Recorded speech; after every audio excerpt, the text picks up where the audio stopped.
All right, so we're doing another video. Hi! That's as enthusiastic as I'm gonna get. My throat's super sore. I work a customer service job. I probably got a little bit of sick. My eyeliner, I left it on from yesterday. So it looks kind of okay still, but not perfect. Um, yeah, I am 61 days away from surgery.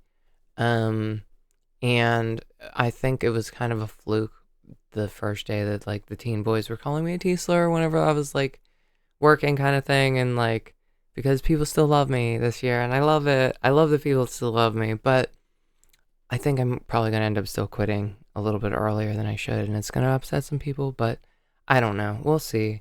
Um the HHS did a review initially published in May. Um and it has been peer reviewed. Reviewed does not mean approved, and it just like it's this whole thing that's like potentially could be set into the guidelines of transgender healthcare in America kind of thing.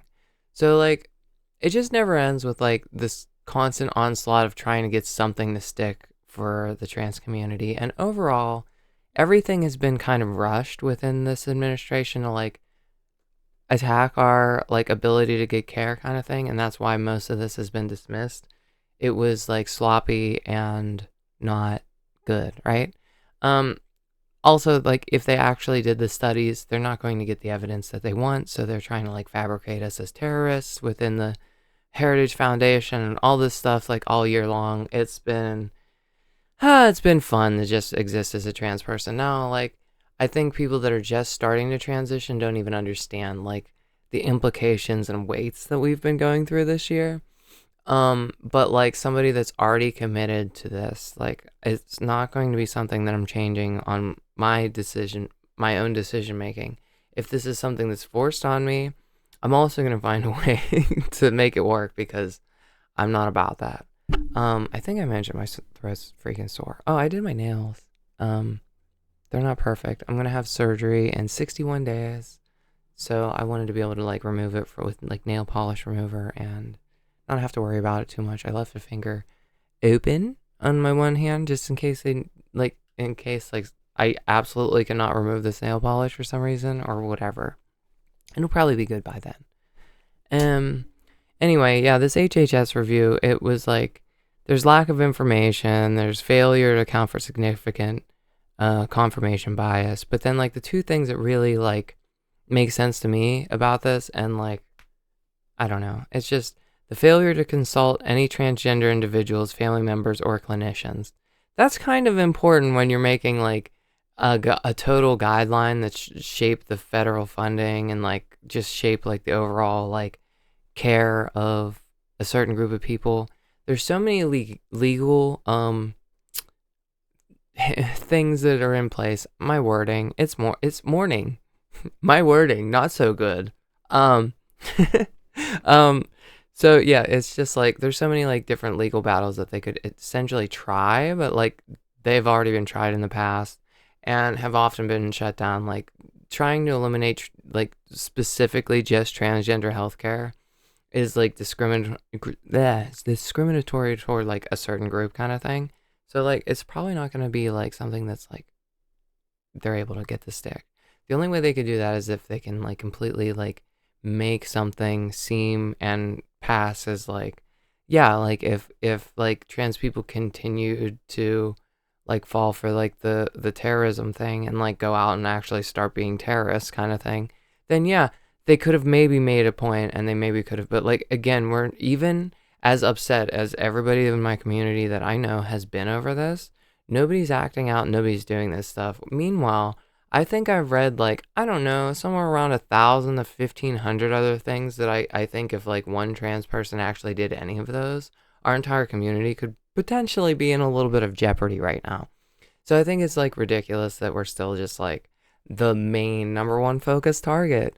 Oh, we have mental illness. Okay, great. I'm at stage 4 with it then, because like this is something that I can't just like give up, right? Um the big takeaway is, yeah, these last 2 points, like I said, the failure to consult any transgender individuals, family members, or clinicians. Even my mom that doesn't fully 100% support me with a lot of this, I think she would be like, yeah, no, they're like so much better. Like she's told me a couple of times, like, you're so much better when you're on, like, since you started hormones. But like, there's other times that she'll just fight me about it. So it all depends on what day, you talk to her too. But I think overall, I think her takeaway would be that like I'm more of a person now than I was before. Sorry to like make people think that, if you think that we're lesser than, I think completely the opposite. I think we are much, much more. Um, you're entitled to your own opinion. This last point, though, in this is failure to include potential harm of withholding treatment while focusing on potential harms of administering treatment. So, this has been the big point that I've been trying to push with like my YouTube channel and like speaking on behalf of the trans community as an individual, as somebody that's actually been on hormones, somebody that's actually gone through this process in their own isolated, contained environment that has not been brainwashed, that has not been groomed. Like, I've come to this conclusion by myself and whatever. So, like, it's coming from somebody like me that this whole, like, thing is, like, I've stopped hormones, like I've said a million times now. And during that time, it was the darkest point of my life. I know people that have, like, abused drugs, right? And over the years. And I think I was in a darker place than, like, some of my friends that were using certain not so good the stuff that you hear about on the news that aren't, so like I really think my mind went just really dark. And like it's funny that we're not even talking about that at all.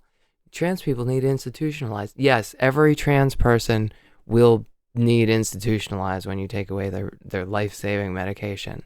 I think it's also funny, a point that I want to bring up is like when people are like, oh yeah, no, like it's against God to do this and you're going against God's will for you, and like God doesn't make mistakes. Okay, if God doesn't make mistakes, take out your veneers, take out your dental implants. If you were going to have a stroke and you took aspirin, I think you should have that stroke. Like, do you understand how crazy that sounds? Do you understand how crazy that sounds, like to save somebody's life, to give them life-saving medication, to make their lives better, to make their lives more tolerable? If you had your stroke and you didn't take that aspirin, right? And you're just like, you're in a certain way, that was God's plan. Like, what do you want? Like, take off your glasses, stop using cars. God didn't make cars. God didn't invent the automobile. Where in the Bible does it say, now Jesus said, get in your car and go to work? It doesn't happen. Stop it. I'm going to start wearing the lowercase letter T that everybody wears that shows transgender support. And I think you should, I don't know. It's just like, I seriously need to get a freaking cross necklace. And I'm just going to like, and if people are like, oh, that's so nice, and be like, yeah, it's lowercase t for trans. And anybody that has this, I'm going to add that on. And anybody that has this is a supporter of the trans community. And I'm going to say it a million times over. And like, I just need to pick one of those up. Like, I think it'd be funny. I think it's the right thing to do because, like, I don't know. The way you weaponize religion toward trans people does not make sense whatsoever. There's no correlation to this. You're just saying this just because you don't agree with us and you want to tack on God, Jesus, whatever. My mother's very religious. My mother's very supportive of me. If you grew up with a trans person, if your child is trans, if you understood, like if you've gone through the depression and the wording, I don't know how to say how many times I've been to therapy because of, oh, I'm going to take my own, and like until I started hormones, and it's just like, okay, now I feel a lot more like living life, right? So it's like I don't know what to tell you. Are you pro-life or are you a certain way? I don't know. People are very weird to me. There's another thing with the HHS that they are changing, blah blah blah blah blah blah blah. They're changing reclassifying what's considered professional degrees, and I think two of these that I want to mention specifically that have impacted me a little bit, like I guess me in one way or another, that it's just like physical therapy is going to no longer be considered a professional degree. I think that's like one of the most important things. Even if you don't have injuries, I think people need to understand how to move their body better, or just how to get like themselves flowing a little better, or like getting range of motion, and that it has an overall improvement not only in your like physical ability to like move around, but like your blood flow, your ability to like just get through the day comfortably. I mean, if I like so because of my autoimmune injuries that I've had over the years, I've been in physical therapy. I think like 5 times now, 4 or 5 times. Yeah. Um and if I didn't do that kind of thing, I think I would be in like so much more problematic of a um kind of situation, just because so with what I have going on, the ankylosing spondylitis, I have like my spine binding kind of thing. There's nothing I can really do unless I take a biologic. I don't really want to take a biologic. It bleed more. I have these headaches. I mean, I don't know if it's going to be okay if I take like the bigger the what's the word? The infusions. So like if I did the infusions, it would take, a month to 2 months to get out of my system, something like that. I'd have to go for that every few months. Um, if I already had like a bad reaction to just a week long shot, then how is that going to work for like infusions?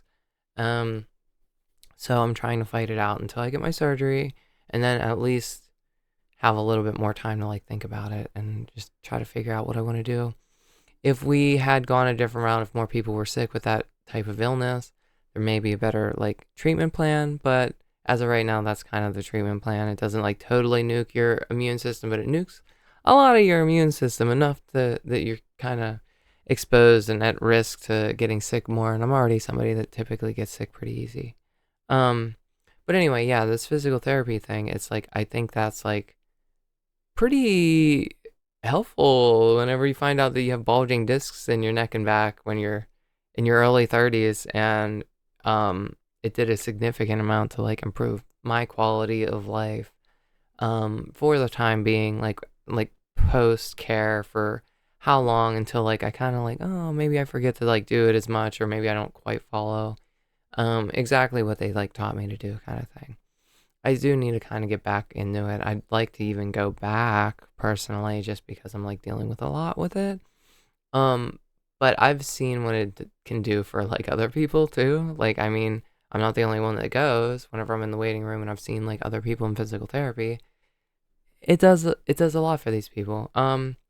The other degree that the Department of Education will reclassify as no longer a professional degree, that I think is crazy, is nursing, because that feels very gatekeepy. It's like, let's only make rich kids nurses, and are they going to be that interested in actually helping you, or are they just going to be in it for the money kind of thing? I feel like somebody that's in like more of my situation, more of my sister's situation, where she actually went to go become a nurse and to get her life together. She can't fall back on mommy and daddy's money kind of thing. Um, she went through schooling. She was one of the very few people to actually get through all the schooling because it was pretty difficult. I think there's only like 7 people that graduated in her class or something out of like 60 some. I don't know. It was a lot. I mean, she tried really hard, and then she went for this heart surgery a few years ago, and then she went for another heart surgery like a couple days after because they didn't sew her up right, and she needs this heart transplant and everything. I don't think my sister needs this extra level of stress. I think this kind of applies more to just people that are trying to get into nursing now, though. And I could only imagine if like my sister was like just getting out of high school and wanted to be a nurse and was going to be like applying for this type of stuff, because at this point I feel like she would maybe not get the financial assistance that she would kind of need to get there. Um, but who knows? Who really knows? Everything's a freaking clown show lately, but um I mean, I don't know. I just wish more people were educated. I don't think everybody needs to be educated in like transgender healthcare. I think for the most part, people should stay away from it. That'd be fine by me. I liked it better whenever we were um, a myth, something that was inconceivable to most people. I liked it better when we weren't in the news so often. I liked it better when nobody really knew about us unless like you were actively looking into transitioning yourself. And then like, I don't know, the only other way that people really know about us is through like adult entertainment. Is that where you found out about us and you're like disgusted by us because you're attracted to us? Or like, again, I'll never make sense of it. I'll never fully make sense of it. I do know that you're attracted to us, by the way, given the messages that I get. Please stay with your wives. Leave me alone. I'm not interested. Um, I'm still not making my bed. I'm still on protest. And yeah, it's just like, I don't know. I don't know what else to really say to you guys. I'm gonna try to start my day. I'm gonna try to have a day. I'm gonna try to drive my car without it exploding. I think I'll be okay, but I just wish I could go a little bit of a distance. I have some people I'd like to meet up with in person, and keep putting it off. I always have freaking car issues, but we'll get that sorted one day, right? Um, that's about it. That's about it for this video. We're getting there. We're getting closer to surgery date, and once we get there, like, I'm gonna feel so much better once this is taken care of and once it's done. I don't have to stress it every day. I do not like the idea that like I do this, but literally every single day I search, is there a way that this surgery could be taken away from me? And then I read into it more, and then I understand it more, and then I understand like the law more, and then I understand like and all of this, but like I'd rather not. I'd rather be living my life a little bit more. It's been really controlling. I wish I like I've said it a zillion times at this point. I wish I could have had this done earlier, closer to like when I started the app, like applying for this type of surgery. If I could have got it a little bit sooner, if I could have got it outside of this window, now that like transgender healthcare surgeries, coverage kind of thing is like very much under siege, and it's being focused on. It's being like hyper focused on. Again, maybe don't take any of your medication. It's not against God's plan. If you had a heart surgery, you had a quadruple heart bypass, and you have to take heart medication, stop taking that. That's not God's plan, right?